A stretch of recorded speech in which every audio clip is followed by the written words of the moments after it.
Hello students, আমার নাম প্রিয়ম সেনগুপ্ত। আর আজকে আমরা কথা বলবো ব্লগিং নিয়ে, এবং পুরো মাত্র 10 মিনিটের মধ্যে, আইডিপির মাত্র 10 মিনিটের মধ্যে আমরা একটা ব্রিফ আইডিয়া পেয়ে যাবো যে ব্লগিং কি এবং কি করে সেটার থেকে ইনকাম করতে হয় একদম ঘরে বসে। নাম্বার ওয়ান, একটু যদি আমরা এই ইন্টারনেটের দুনিয়ার দিকে আমরা যদি একটু নজর রাখি, আমরা দেখতে পাবো যে অনেকে অনেক কিছু লিখেই চলেছে।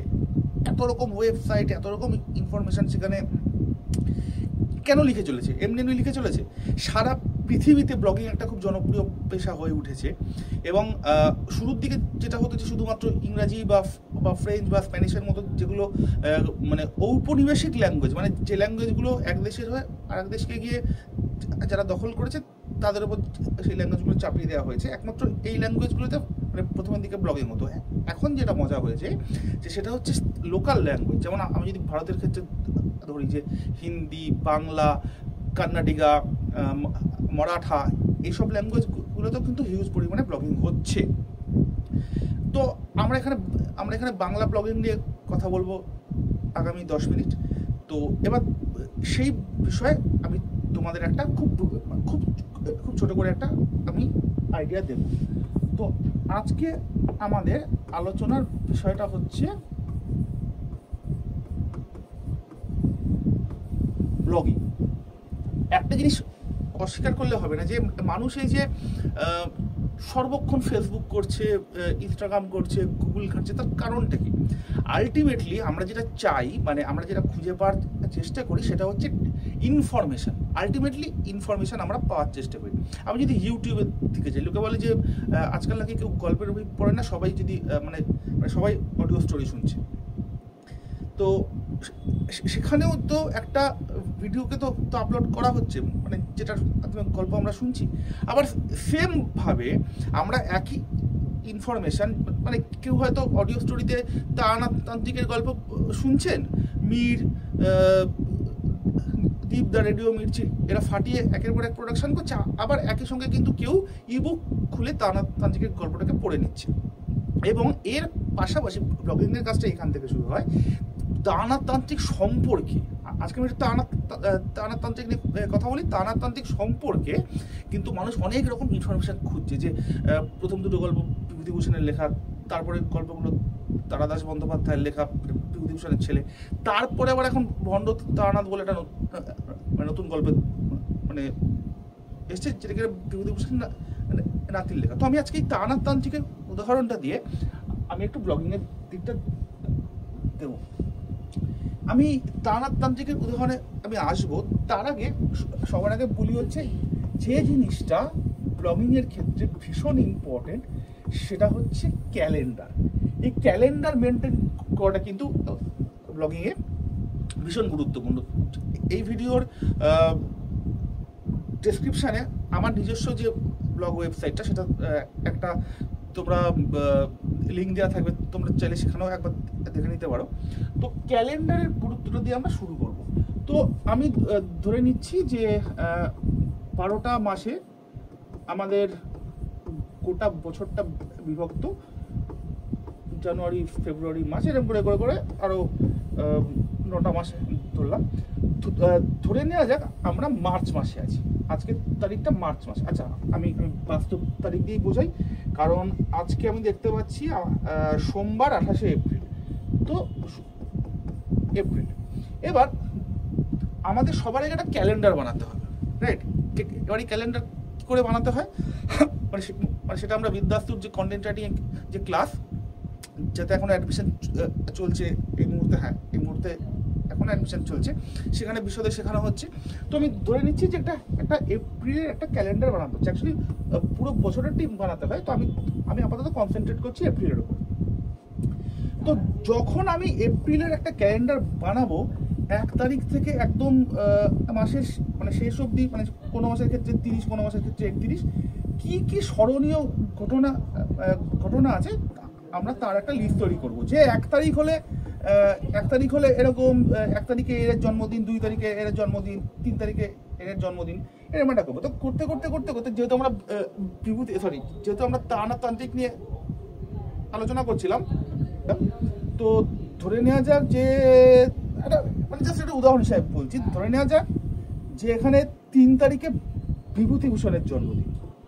এইবারে ভালো ব্লগার যিনি ভালো ব্লগার, তিনি যেটা করবেন, তিনি যখন বিভূতিভূষণকে নিয়ে লিখবেন, তিনি কিন্তু কখনোই বিভূতিভূষণ কবে জন্মেছেন, কবে মারা গিয়েছেন, তিনি কি কি উপন্যাস লিখেছেন, তিনি সেগুলো নিয়ে আলোচনা করবেন না। কারণ এই তথ্যগুলো তো উইকিপিডিয়া দিয়ে পাওয়া যায়, তাহলে কেন আমি এগুলো পড়বো?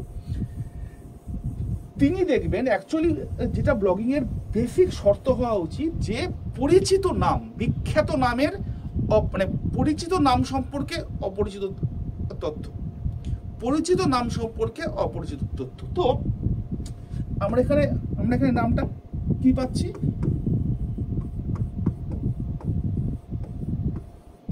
বিভূতিভূষণ। এবার তাহলে বিভূতিভূষণকে নিয়ে আমি যদি লিখতে চাই, তিনি কবে জন্মেছেন, কবে মারা গিয়েছেন, এগুলো তো মানে সবাই জানে। আমি তার 3-4টে সৃষ্টির দিকে যাই। একটা হচ্ছে পথের পাঁচালী, একটা হচ্ছে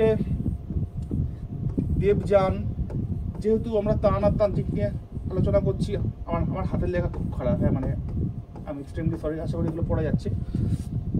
তো এইবার আমি যদি একটু তোমার নিজেদের বন্ধু বান্ধবদের মধ্যে মানে প্রশ্ন করো যে বিভূতিভূষণ বললে কোন নামটা মাথায় আসে, তো দেখবে ম্যাক্সিমাম লোকে মানে হয় পথের পাঁচালীর দিকে মানে ভোট দেবেন, যেহেতু মানে সত্যজিৎ রায় অমর করে দিয়ে গেছেন পথের পাঁচালী উপন্যাস বানিয়ে আর কি, সরি পথের পাঁচালী মানে সিনেমাটা বানিয়ে আর কি। আর 50% লোক তারানাথ তান্ত্রিকের দিকে ভোট দেবে। পথের পাঁচালী নিঃসন্দেহে বিভূতিভূষণের একটা কালোজয়ী সৃষ্টি, একটা কালোত্তীর্ণ সৃষ্টি, কিন্তু আমরা পথের পাঁচালীকে কন্টেন্ট হিসেবে নেব না। কেন নেব না? একজন ভালো ব্লগার কি করে তার কন্টেন্টকে নির্বাচন করেন সেটা একটু মানে বুঝিয়ে দিই। কেন নেব না? তার কারণটা হচ্ছে পথের পাঁচালীর থেকে কিন্তু অনলাইন মিডিয়ায়, ইউটিউবের মিডিয়ায়, ফেসবুকের মিডিয়ায় তারানাথ তান্ত্রিকের গ্রহণযোগ্যতা অনেক বেশি। তার কারণ এই যে সানডে সাসপেন্সগুলো হচ্ছে, এই যে একের পর এক তন্ত্রাস্ত্র উপন্যাস লেখা হচ্ছে, সেখানে কিন্তু তারানাথ তান্ত্রিকের নামটা বারবার ঘুরে ঘুরে আসে। এখানে এই ভিডিও যারা দেখছেন, আমি বাজি রেখে বলতে পারি, যারা তাদের মধ্যে যদি 100 জন এই ভিডিও দেখেন, হার্ডলি হয়তো 30 জন এই বয়সের, মানে এই ভিডিওর যে অ্যাভারেজ ভিউয়ারদের যে বয়স, তারা পথের পাঁচালী যদি 30 জন যদি পড়ে থাকেন, কারণ পথের পাঁচালী উপন্যাস অডিও স্টোরি হিসেবে শোনার উপায় নেই, তারানাথ তান্ত্রিক কিন্তু তার চেয়ে বেশি লোকে পড়েছেন বা শুনেছেন। তো সেই কারণে তারানাথ তান্ত্রিক নামটা মানে বেশি ইম্পর্টেন্ট। তো আমরা এবার গেলাম হচ্ছে তারানাথ। তাহলে আমরা আমাদের বিষয়টা সিলেক্ট করা হয়ে গেল যে তারানাথ তান্ত্রিক আমরা কেন করব।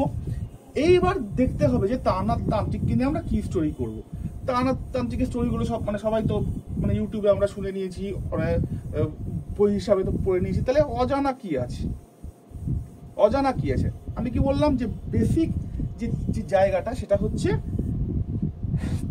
চেনা নাম সম্পর্কে অজানা তথ্য। তাহলে আমাদের টপিক ফাইনাল, তারানাথ তান্ত্রিক আমাদের টপিক ফাইনাল। এইবারে শুরু হবে হচ্ছে আমাদের রিসার্চ। তারানাথ তান্ত্রিক সম্পর্কে আমরা কি জানি না। তোমরা যদি ভালো করে যদি গুগল সার্চ করো, ইনফ্যাক্ট আমার নিজের ব্লগেও রয়েছে, যে তারানাথ তান্ত্রিক কিন্তু একজন রিয়েল ক্যারেক্টার ছিলেন, মানে একজন সত্যিকারের রক্ত মাংসের ব্যক্তির থেকে অনুপ্রেরণা পেয়ে বিভূতিভূষণই এই চরিত্র সৃষ্টি করেছিলেন। সেই ব্যক্তি হচ্ছেন বিভূতিভূষণের তো 2 বিয়ে ছিল, তার যে সেকেন্ড ম্যারেজ, সেই শ্বশুরের বন্ধু শারদাকান্ত নাম ছিল ভদ্রলোকের। তো এইটা কিন্তু একটা টপিক হতে পারে। 2 হচ্ছে সারা কলকাতা শহরে এত জায়গা থাকতে মঠলেনটাই কেন তারানাথ তান্ত্রিকের আবাসস্থল হিসেবে বিভূতিভূষণ নির্বাচন করলেন। এগুলো যদি তোমরা আমার ব্লগে যাও দেখতে পাবে যে এই মঠলেনের মঠ সাহেব এই মঠ সাহেবের সঙ্গে একটা অলৌকিকতার গল্প জড়িয়ে রয়েছে, সেটা তো আমরা দেখতে পাবে। তো 3 নম্বর হচ্ছে কে এই মধুসুন্দরী দেবী। আমরা যে বিভূতিভূষণের গল্পে যে মানে তারাতান্ত্রিকের গল্পে যে বারবার যে মধুসুন্দরী দেবীর যে উদাহরণ মানে নাম উঠে আসে, তিনি কি আদৌ হিন্দু ধর্মে তিনি কি এক্সিস্ট করেন? এরকম 4-5টা টপিক দিয়ে কিন্তু পুরো ব্লগটাকে সাজানো যায়, এবং আই বেট এটা করলে কিন্তু লোকে গোগ্রাসে পড়বে। তো এই হচ্ছে মোটামুটি, যেহেতু এই এপিসোডটা আমাকে 10 মিনিটের মধ্যে শেষ করতে হয়, তো এটা মোটামুটি 10 মিনিট হয়ে গেছে। এই হচ্ছে ব্লগিংয়ের খুব বেসিক নিয়ম। যারা এর যে বিস্তারিত জানতে চাও কমেন্ট করো, বা আমাদের কন্টেন্ট রাইটিংয়ের যে পেড ক্লাসগুলো হয় সেখানে সেই ভিডিওগুলোর কমেন্টেও মানে যারা লিখতে চাও লিখতে পারো। কিন্তু আমি সবসময় বলবো ব্লগিংয়ের বেসিক শর্ত হচ্ছে প্রচুর পড়া, প্রচুর ইন্টারনেট সার্চ করা। এর কিন্তু কোনো বিকল্প নেই, যা আমি নিজেও করে থাকি, এবং আমি আশা করব তোমরা প্রত্যেকে সেটা করবে। নেক্সট ভিডিও তোমরা কী নিয়ে চাও সেটা জানিও, আমি সেই টপিকের উপরই ভিডিও বানাবো। Thank you.